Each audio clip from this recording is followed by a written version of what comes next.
Time story शिल प्रभुपाद तिलामृत में आप सब सुन रहे हैं शिल प्रभुपाद की जीवन गाथा। पुनः एक बार आप सबका स्वागत। हरे कृष्ण।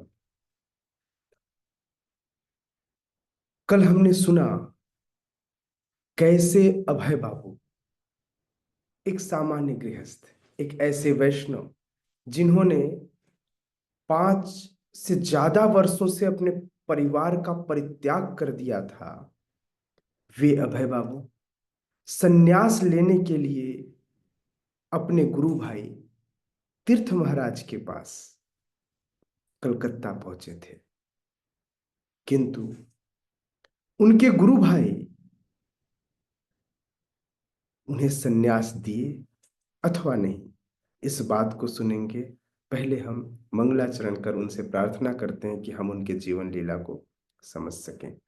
ओम अज्ञानतिमिरन्धस्य ज्ञानञ्जनशलाकया चक्षुरुन्मीलितं येन तस्मै श्रीगुरवे नमः। नमः ओं विष्णुपादाय कृष्णपृष्ठाय भूतले श्रीमते भक्तिवेदांत स्वामिनिति नामिने। नमस्ते सारस्वते देवे गौरवाणी प्रचारिणे निर्विशेष शून्यवादी पाश्चात्य देश तारिणे। जय श्री कृष्ण चैतन्य प्रभु नित्यानंद श्री अद्वैत गदाधर शिवासादि गौर भक्त वृंद। हरे कृष्णा कृष्ण कृष्णा हरे हरे, हरे राम राम राम हरे हरे। जब अभय ने प्रस्ताव रखा अपने गुरु भाई और सन्यासी तीर्थ महाराज के पास, भक्ति विलास तीर्थ नाम था महाराज का, तो उन्होंने अभय को तुरंत ही मठ ज्वाइन करने का, मठ में जाकर रहने के लिए उन्हें आज्ञा दी। लेकिन अभय मठ में रहकर अपना समय नहीं बर्बाद करना चाहते थे। अभय तो चाहते थे कि वे यहां आकर के अपने गुरु का, जो गुरु ने आदेश दिया था स्वप्न में आकर बार बार उन्हें संन्यास लेने के लिए प्रेरित कर रहे थे, वे गुरु के आदेशों का पालन करते हुए किताब छापकर विदेश में जाकर, फॉरेन में जाकर, पाश्चात्य जगत में जाकर गुरु महाराज के द्वारा दी गई शिक्षा अर्थात चैतन्य महाप्रभु की शिक्षाओं का प्रचार करना चाहते थे। लेकिन भक्ति विलास तीर्थ महाराज चाहते थे कि अभय अभय पहले चैतन्य गौड़िया मठ में अपनी सेवाएं दें, और सेवा दें तब मठ देखेगा कि क्या करना है। अभय को बहुत अच्छा नहीं लगा। उन्होंने देखा कि चैतन्य गौड़िया मठ में धन का अभाव है। अभय बताते हैं, मैं अपने टूटे टाइपराइटर से काम ले रहा था। मैं तीर्थ महाराज के पास गया और बोला, आप मुझे एक कमरा दे दीजिए और मेरी पुस्तकें छपवा दीजिए, मुझे कुछ पैसे दीजिए, मैं आपके साथ आ जाऊंगा। मैंने सोचा कि यह गुरु महाराज की संस्था है, ये मेरी सहायता अवश्य ही करेंगे। लेकिन उन्होंने कहा, पुस्तकें छपवाना तो बहुत कठिन कार्य है। उनके पास धन नहीं था, मुश्किल से वे निर्वाह भर के लिए ही धन इकट्ठा कर पा रहे थे। पुस्तकें छापना तो बहुत बड़ा धंधा था और यह भी नहीं पता कि पुस्तकें कब बिकेंगी, इसकी भी कोई गारंटी नहीं है। इस प्रकार से वह वार्तालाप अभय के साथ भक्ति विलास तीर्थ महाराज की हुई। बिना पुस्तकों की छपाई के और बिना सन्यास आश्रम के यदि वे पाश्चात्य जगत में जाते भी, तो अभय के लिए अगर सन्यास आश्रम में चले भी जाए, सन्यासी हो भी जाए और बिना पुस्तकों के, बिना धरोहर के जाए, तो इसका कोई मतलब नहीं था। और न ही वे मठ ज्वाइन करके किसी कमरे में खुली हवा में जीना चाहते थे। अभय तो सारी सुख सुविधाओं का त्याग कर कर यहां आए थे। वे तुरंत ही अपने गुरु की आज्ञा का पालन करने हेतु पाश्चात्य जगत में, पश्चिमी जगत में जाना चाहते थे। अब उन्होंने एक बात का निश्चय किया, यदि मठ ने उनके सन्यास और किताबों की छपाई सहित उनके विदेश जाने का प्रस्ताव स्वीकार किया तो वे रहेंगे। इसलिए अभय ने तीर्थ महाराज को पुनः विचार करने को कहा। मई 7, 1959 को भक्ति विलास तीर्थ महाराज ने अभय के इस पुनः किए दिए गए प्रस्ताव पर जवाब दिया और तीर्थ महाराज कहते हैं, मेरा सुझाव है कि अभय बाबू आप शीघ्रता में कोई निर्णय न लें, आप हमारे साथ रहें और सर्वप्रथम अपने आप को संस्था की सेवा में लगाएं। और उसके बाद त्रिदंड धारी बने, अर्थात त्रिदंड संन्यास ले। पहले त्रिदंड धारण करने का उद्देश्य संस्था की सेवा है, यह पत्र लिखकर तीर्थ महाराज ने समझाया। यदि आपकी इच्छा है तो चैतन्य मठ आपको अमेरिका भेजने के बारे में तय करेगा और उसके लिए सारी व्यवस्था करेगा, लेकिन संस्था का यह सिद्धांत कभी नहीं हो सकता कि हर व्यक्ति अपनी इच्छा अनुसार उसे प्रयास करने दिया जाए, क्योंकि संस्था प्रमुखों के परामर्श के आधार पर चलती है। मैं केवल यही कहना चाहता हूं कि सबसे पहले व्यक्ति को संस्था के साथ अपना संबंध तादात्म्य स्थापित करना चाहिए। यह तीर्थ महाराज का अभय के लिए सुझाव था। अमेरिका या बाहर अन्य देश में प्रचार करने के लिए आवश्यक है कि पहले एक पृष्ठभूमि तैयार किया जाए, एक गौरवशाली संगठन हो, और विदेशों में प्रचार करने से पहले व्यक्ति को भारत में ख्याति अर्जित करनी होगी। अभय को यह बात नहीं जची। पश्चिम में पहले बैठकें होती थी, लेकिन अब वैसी बैठक नहीं होती, संचार दूरदर्शन के माध्यम से होता है। अभय चैतन्य मठ की आवश्यकताएं और प्राथमिकताओं को समझ गए थे। उन्हें समझ में आ गया था कि निश्चित रूप से इन्हें आवश्यकता है अभी ऐसे लोगों की। वे चाहते थे कि संस्था का संचालन करने में अभय सहयोग करें। अभय ने चैतन्य मठ के नेताओं को अपनी सेवाएं यह सोचकर अर्पित की थी कि वे लोग उन्हीं के जैसा सोचते होंगे, उन्हें भी अपने गुरु महाराज की इच्छा की पूर्ति के लिए उतना ही उत्साह होगा, उतनी ही ललक होगी, उतनी ही इच्छा होगी। लेकिन वह उत्साह और इच्छा अभय ने बाकी गुरु भाइयों के अंदर नहीं देखी। अब अभय वापस अपने दूसरे गुरु भाई केशव महाराज, जो मथुरा में निवासरत थे, उनके पास जाने का निश्चय किया। जब उनके पास गए तो केशव महाराज ने तुरंत उन्हें संन्यास लेने को कहा। वाह, एक ऐसा सहयोगी जो तुरंत उन्हें संन्यास लेने के लिए प्रेरित कर रहा है। हालांकि केशव महाराज और तीर्थ महाराज के बीच में कुछ वार्तालाप हुई पत्रों के माध्यम से, जिसके बाद कुछ अनिश्चितताएं हुई, लेकिन उसके बाद भी उन्होंने सआग्रह प्रोत्साहन किया और उस पत्र का भी विरोध करते हुए केशव महाराज का आग्रह बना रहा। वो कहते हैं, श्रील प्रभुपाद बताते हैं कि मैं कुछ लिखता हुआ अकेला बैठा था, मेरे गुरु भाई मेरे पास आए। कौन? केशव महाराज। कहते हैं, भक्ति वेदांत प्रभु, आपको यह जरूर कर लेना चाहिए, आपको तुरंत सन्यास लेना चाहिए। सन्यास लिए बिना कोई प्रचारक नहीं बन सकता। इस तरह वे आग्रह करते रहे। मुझे लगा ये आग्रह मेरे गुरु भाई नहीं, स्वयं मेरे गुरु महाराज उनके अंदर घुसकर कर रहे। वे चाहते थे मैं प्रचारक बनूं, इसलिए वे मेरे गुरु भाई के माध्यम से स्वयं आए थे कि मैं सन्यास ले लूं। अतः अनिच्छापूर्ण मैंने सन्यास ग्रहण किया।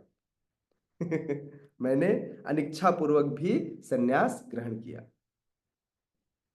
केशव गौड़िया मठ ये वही मठ है जहां पर श्रील प्रभुपाद ने, अभय ने एक चैतन्य महाप्रभु का विग्रह यहां पर डोनेट किया था। यह मथुरा नगर के एक बाजार में स्थित है। इसका मुख्य रास्ता मेहरबदार फाटक से होकर आंगन में जाता है और आंगन से किसी धातु की जाली से ढका था। यह वंशी गोपाल मंदिर के नाम से भी जाना जाता है।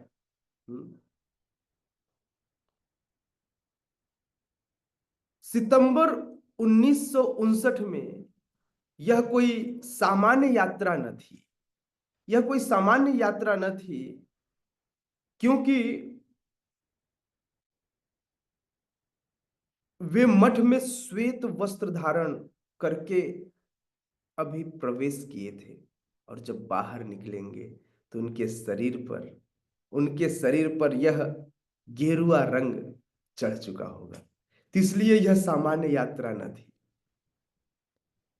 उन्हें गेरुआ वस्त्र पहनकर इस मठ से बाहर निकलना था। पिछले 9 वर्षों में अभय विरक्त का जीवन तो जी रहे थे, लेकिन उन्हें लोग देखते भी साधु के जैसा थे, लेकिन वह सम्मान जो इस गिरुए वस्त्र को मिलता है।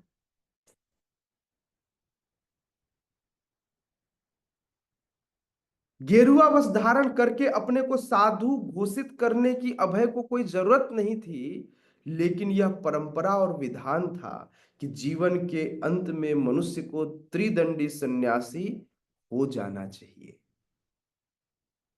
हालांकि समाज में बहुत सारे ऐसे धोखेबाज लोग भी थे, बहुत सारे ऐसे लोग भी थे जो इस गिरवे वस्त्र के पीछे भी गलत कार्य किया करते, अवैध संबंध बनाया करते।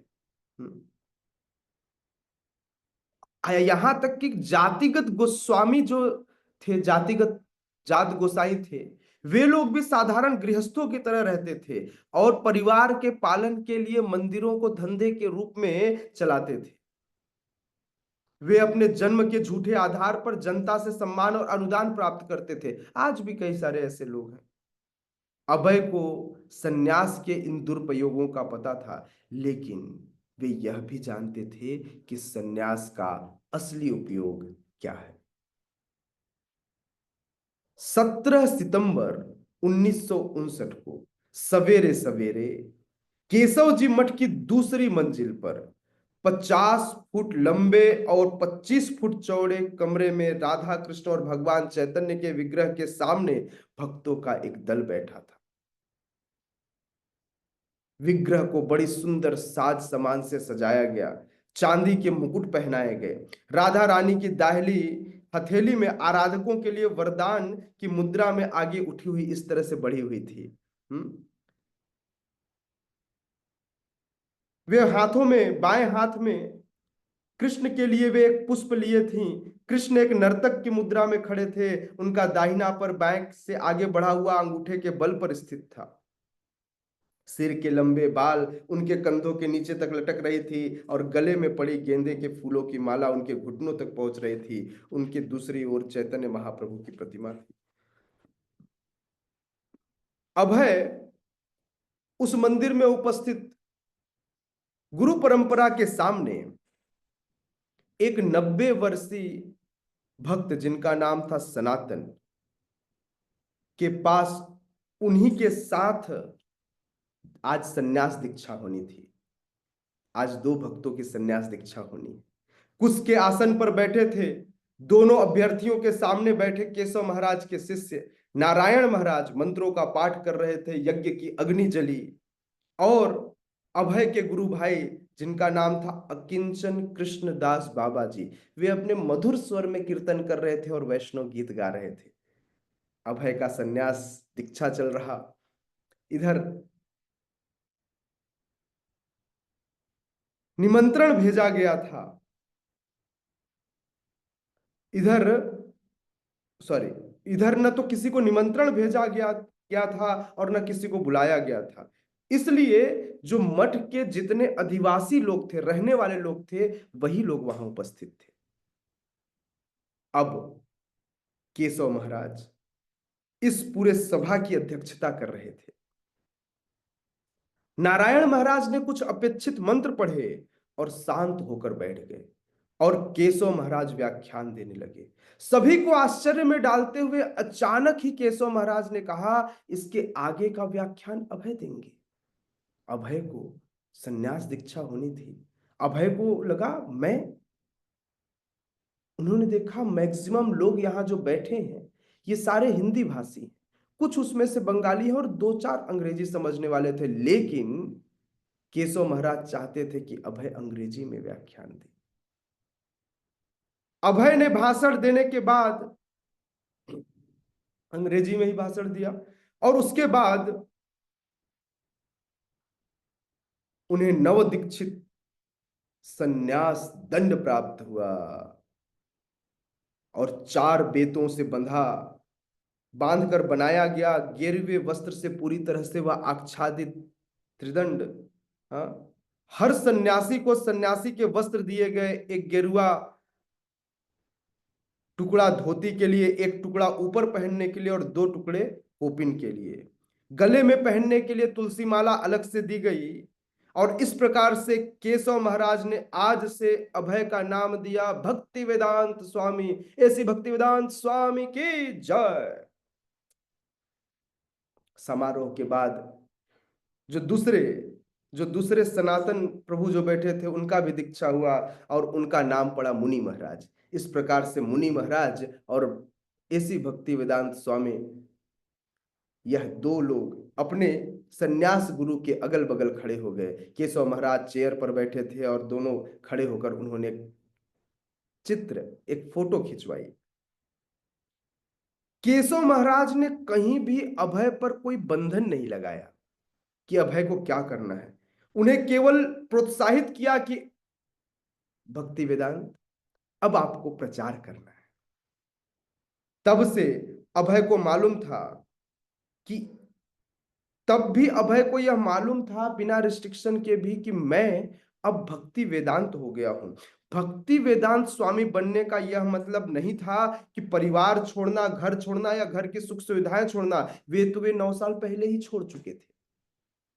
अब तो 5 वर्ष पूर्व कर चुके थे यह सब कुछ। श्वेत वस्त्र छोड़कर गेरुए वस्त्र पहनने का अभय को यह विशेष आदेश अपने गुरु की इच्छा की पूर्ति के लिए उन्होंने जो किया था, जो उन्होंने समय की प्रतिबद्धताओं के साथ जो पहले टाला था, अब अटल रूप से वे आज सन्यासी हो गए।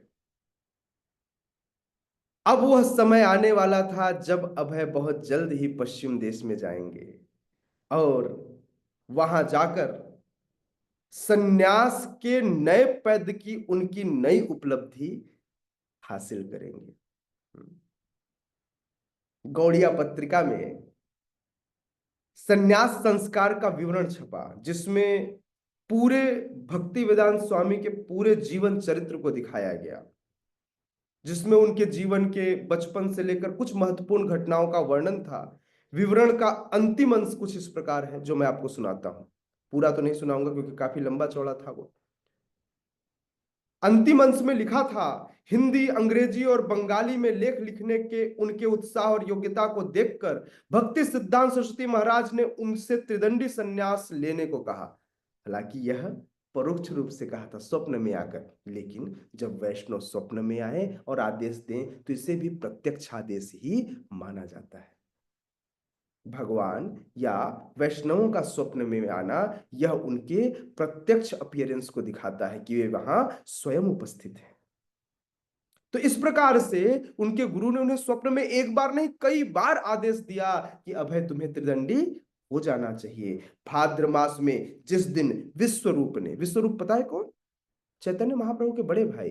जिस दिन विश्वरूप ने सन्यास लिया उसी दिन भक्ति वेदांत स्वामी ने केशव गौड़िया मठ में वेदांत समिति के संस्थापक भक्ति प्रज्ञान केशव महाराज से सन्यास धारण किया।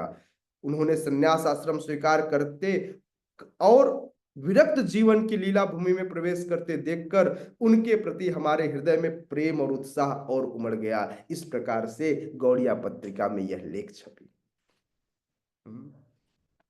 तो इस प्रकार से अभय आज सन्यासी हो गए और अब पूरा प्रकरण, अभी तक मैं आपको प्रकरण अभय बाबू के नाम से सुना रहा था, अब आगे के प्रकरण मैं आपको भक्ति वेदांत स्वामी के नाम से सुनाऊंगा। क्योंकि अब अभय बाबू ने रहे। अब उन्हें जो लोग अभय बाबू कहते। अब वे अभय बाबू ना कहते, या तो अब स्वामी जी कहते या महाराज कहते या ऐसी भक्ति वेदांत स्वामी कहते या भक्ति वेदांत स्वामी कहते। लोगों ने अपने अपने अनुसार उनके अलग कई प्रकार से नामों को पुकारा, लेकिन अब उन्हें कोई अभय बाबू न कहता। तो आइए अब हम चलेंगे प्रकरण 10 की ओर। प्रकरण 10 की ओर, यह आवश्यकता की महत्वपूर्ण घड़ी। क्या आवश्यकता है, किस प्रकार की जरूरत है अभी समाज को। हालांकि अब भक्ति वेदांत स्वामी ने केशव मठ के कुछ भक्तों को साथ लेकर आगरा, कानपुर, झांसी और दिल्ली की अल्पकालीन यात्रा की, लेकिन वे अपने स्थान, चूंकि अभी यहीं से उन्हें संन्यास दीक्षा मिली थी, वंशी गोपाल मंदिर में वे वापस लौट आए। अब भक्ति वेदांत जी या स्वामी महाराज या ऐसी भक्ति वेदांत स्वामी, जिस भी संबोधन से आप पुकारिए, लोग तुरंत उन्हें साधु मानने लगे और सम्मान देने लगे। किंतु एक परेशानी अभी भी बनी रही।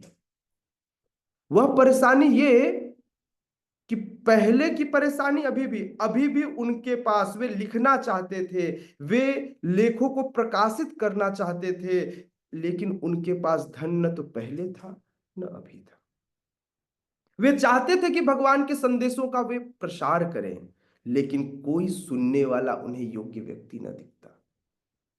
उनके स्वामी हो जाने के बाद भी इन चीजों पर कोई अंतर नहीं पड़ा। अभी भी भारत में रहने वाले लोग उसी प्रकार से अपनी अनभिज्ञता दिखा रहे थे। उसी समय जब एक लाइब्रेरी के प्रेसिडेंट या लाइब्रेरी के जो अध्यक्ष थे, उन्होंने भक्ति वेदांत स्वामी से जब बात की तो उनसे कहा, स्वामी जी, आप किताबें क्यों नहीं लिखते? ये मैगजीन और ये जो समाचार पत्र होते हैं, लोग इसे पढ़ते हैं और बाद में इसे फाड़ कर फेंक देते हैं, इसका बहुत दिनों तक उपयोग नहीं रहता। किंतु यदि आप किताबें लिखेंगे तो इन किताबों से लोगों के अंदर जागरूकता आएगी। तब उन्हें ऐसा लगा कि मेरे गुरु महाराज, मेरे आध्यात्मिक गुरु भक्ति सिद्धांत सरस्वती ठाकुर, इनके द्वारा मुझे कुछ संदेश दे रहे हैं या मेरे गुरु ही बोल रहे हैं। उसी समय जो भक्ति वेदांत स्वामी के रेगुलर ग्राहक थे बैक टू गॉडहेड पत्रिका के, एक आर्मी ऑफिसर, उन्होंने भी सेम सलाह अभय को दी कि स्वामी जी आपको किताबें लिखनी चाहिए। अब तो उन्हें भरोसा हो गया कि पुनः मेरे गुरु महाराज मुझे आदेश दे रहे हैं। सदा उनकी इच्छाओं के विषय में वे सोचा करते, उनकी मार्गदर्शन की राह देखते थे।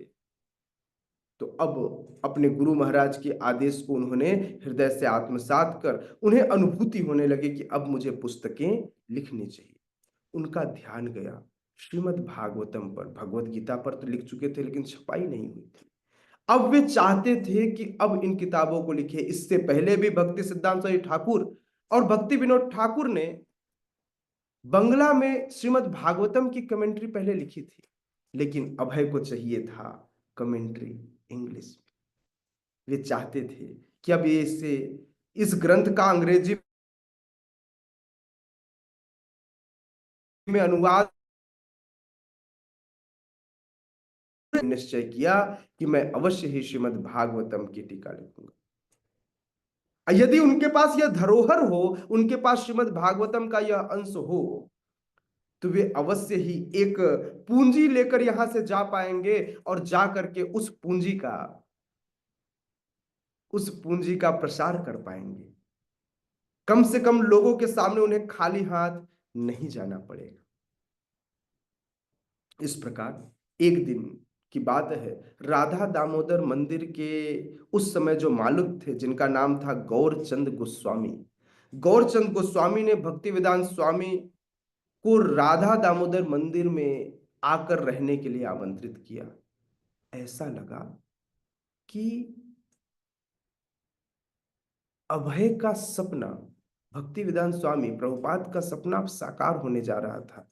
यह वह जगह थी जहां पर रूप गोस्वामी पाद और जीव गोस्वामी पाद शाश्वत रूप से वहां रहा करते थे, इसी जगह पे। अब भक्ति वेदांत स्वामी को रुचि हो गई, उन्होंने वहां जाना कभी बंद नहीं किया था। भगवान चैतन्य के आंदोलन के महान नेता रूप गोस्वामी और जीव गोस्वामी की समाधियों के दर्शन से उन्हें बराबर प्रेरणा मिलती थी, लेकिन जब वे उन दो कमरों को देखने गए जहां पर रहने के लिए उन्हें आमंत्रित किया गया, तो उन्होंने देखा कि इन कमरों की हालत तो बहुत खराब है, कई वर्षों से उसकी मरम्मत नहीं हुई है, न कोई उसमें रह रहा है। लेकिन फिर भी भक्ति वेदांत स्वामी इसे खोना नहीं चाहते थे। अतः प्रभुपाद ने 5 रुपए महीने पर उन्होंने इसे ले लिया, और उन्होंने हिसाब लगाया यदि इस पर 500 रुपए की खर्च कर दिया जाए तो यह कमरा बहुत अच्छा हो सकता है। क्यों न मैं, हाँ? क्यों न मैं इसे जल्दी ही, जल्दी ही सुधरवा करके मैं इस पर रह करके अपना काम कर सकूं। जब मुझे वंशी गोपाल मंदिर में रहते कभी कोई धन हाथ में लगेगा तो मैं अवश्य ही इस मंदिरों को धीरे धीरे मरम्मत करा लूंगा। भक्ति सिद्धांत सरस्वती ठाकुर चाहते थे कि प्रचारकों को नगर में जाना चाहिए। फिर से भक्ति सिद्धांत सरस्वती ठाकुर चाहते थे कि प्रचारक नगर में जाएं, इस तरह से तीर्थ स्थान में एकांतवास नहीं करना चाहिए, उन्हें यहां रुकना नहीं चाहिए। इसी विचार से भक्ति वेदांत स्वामी सदैव दिल्ली जाते रहे। हालांकि दिल्ली उनके लिए नरक के समान था, वे वहां जाना तो नहीं चाहते थे, लेकिन फिर भी वे वहां जाने का निश्चय कर रहे। तभी एक उनके साथ बहुत अच्छी घटना हुई। घटना क्या थी? तभी राधा प्रेस के मैनेजर राधा प्रेस के मैनेजर श्रीमान हित शरण शर्मा ने से बात की। श्रीमान शर्मा लीग ऑफ डिवोटीज के पहले इश्तिहार और लेखन सामग्री छाप चुके थे। भक्ति वेदांत स्वामी किसी अवसर पर उनके घर में ठहर चुके थे। श्रीमान शर्मा ने भक्ति वेदांत स्वामी का परिचय पंडित श्री कृष्ण शर्मा से कराया, जो जातिगत ब्राह्मण थे और सक्रिय धार्मिक पुरुष थे। दिल्ली की 100 वर्ष पुरानी संस्था श्री नवल प्रेस सभा के वे सचिव भी थे। भक्ति वेदांत स्वामी की साहित्य कार्यों के प्रति सहानुभूति से प्रेरित होकर कृष्ण पंडित ने उन्हें पुरानी दिल्ली में छिपीवाड़ा के पास राधा कृष्ण मंदिर में एक कमरा रहने के लिए दिया। अब भक्ति वेदांत स्वामी के पास दिल्ली में रहने का एक स्थायी कार्यालय मिल गया। मथुरा से चलकर गाड़ी चांदनी चौक के निकट पुरानी दिल्ली स्टेशन पहुंचती। चांदनी चौक की चौड़ी सड़क पर भीड़ एक नदी जैसी उमड़ती रहती। रिक्शाओं से सड़क भरी रहती, एक दूसरे से अगल बगल कभी कभी 1 दर्जन तक साइकिल सवार एक साथ भागते होते। कुछ कम संख्या में ऑटो रिक्शा भी चलते। भारी ठेलों को खींचते हुए आदमी पैदल दौड़ते थे। कभी कभी भारी बोझों से लदे गधे, बैल, ऊंट और हाथियों को हाथ में कोड़े लिए हुए आदमी हाँकते होते। इस प्रकार से अभय जो है ऐसे भीड़ से भरे चांदनी चौक से होकर भक्ति वेदांत स्वामी लाल किला से आगे छिपीवाड़ा के लिए छोटे रास्ते अपनाते। गौरी शंकर मंदिर को अपने बाएं में छोड़ते हुए विशाल जामा मस्जिद के आगे एक गली में से निकलते। छिपीवाड़ा के निकट सड़कों और सक्रिय हो जाती। 1947 में हिंदुस्तान पाकिस्तान का बंटवारा होने के पहले छिपीवाड़ा मुस्लिम बस्ती थी। बाद में वहां हजारों पंजाबी हिंदू बस गए। छिपीवाड़ा हिंदू मुसलमान की एक मिली जुली बस्ती बन गई। इतनी घनी बस्ती की उसकी सड़कें पर मोटर गाड़ियों का जाना मना था। केवल बैलगाड़ी और रिक्शे ही उस सकरी भीड़ भरी गली में प्रवेश कर सकते थे, और किसी किसी क्षेत्र में रिक्शों को भी जाने से रोकने के लिए खंभे गाड़ दिए गए थे। अब है जब वहां पहुंचे तो उन्होंने देखा कि वहां पर रहने वाले परिवारों का वातावरण पड़ोस की कोठरियों से कुछ मिलता जुलता था। यद्यपि मंदिर का कमरा अंधेरा था, किंतु वेदी पर विराजमान राधा कृष्ण की श्री विग्रह वे भली भांति देख पा रहे थे। राधा रानी का रंग क्रीम जैसा था। कृष्ण श्याम वर्ण के संगमरमर के थे और लगभग 2 फुट लंबे थे। ताजे घिसे चंदन के लेप की बिंदियों से उनका श्रृंगार किया गया था और माथे पर पीले चंदन का चिन्ह था। दोनों श्री विग्रह रेशम के परिधान पहने थे। श्री विग्रह के कमरे के ठीक ऊपर दूसरी मंजिल पर अतिथिशाला थी, जिसे भक्ति वेदांत स्वामी का कमरा बनाया गया। सीमेंट की दीवारें और फर्श नंगे थे। फर्श के बीच से उठा हुआ एक 3 फुट का कंक्रीट से बना पिरामिड था, जो इस बात की सूचना दे रहा था कि श्री विग्रह ठीक इसके नीचे अवस्थित है। भक्ति वेदांत स्वामी को शीघ्र ही मालूम हो गया कि उनका कमरा एकांत नहीं था, वरन अगल बगल में खूब सारे आवासीय कमरे थे। दरवाजे के बाहर धातु की एक छोटी जाली थी, जो वंशी गोपाल मंदिर के जाली से भी बहुत छोटी थी। खैर, जो कृष्ण पंडित थे, वे काले रंग का हल्का सूट पहनते थे, पंडित नेहरू के जैसा, और गांधी जी वाला टोपी लगाते थे। उनकी अच्छी ख्याति थी, खूब बातूनी थे। और जब उन्होंने भक्ति वेदांत स्वामी को देखा कि ऐसे साधु के रूप में जिनकी उन्हें देखभाल करनी थी, एक बार फिर से हिंदू परायणता वो उन्हें सिद्ध करनी थी, उन्हें अपने नए अतिथि अच्छे लगे, सीधे साधे, सौम्य, कृपालु और निष्णात वैष्णव विद्वान। उन्होंने अभय की सहायता, भक्ति वेदांत स्वामी की सहायता के लिए हामी भर दी, और वे राधा और कृष्ण का एक चित्र लाए, जिसे जयपुर के महाराज ने उन्हें उनके गुरु को दिया था। उन्होंने दीवार के एक अगले हिस्से में उसे लगा दिया, आनंद के साथ यह सोचते हुए कि भक्ति वेदांत स्वामी अच्छे भक्त हैं। भक्ति वेदांत स्वामी का सफर कहाँ तक जाएगा? क्या प्रभुपाद यहां से प्रचार को आगे बढ़ा पाएंगे या नहीं? सुनते रहिए Srila Prabhupada Lilamrita bedtime story में। आप सभी भक्तों का सहृदय धन्यवाद। हरे कृष्णा। जगत गुरु श्रील प्रभुपाद की जय। निताय निताय गौर प्रेमानंदे। हरि हरि बोल।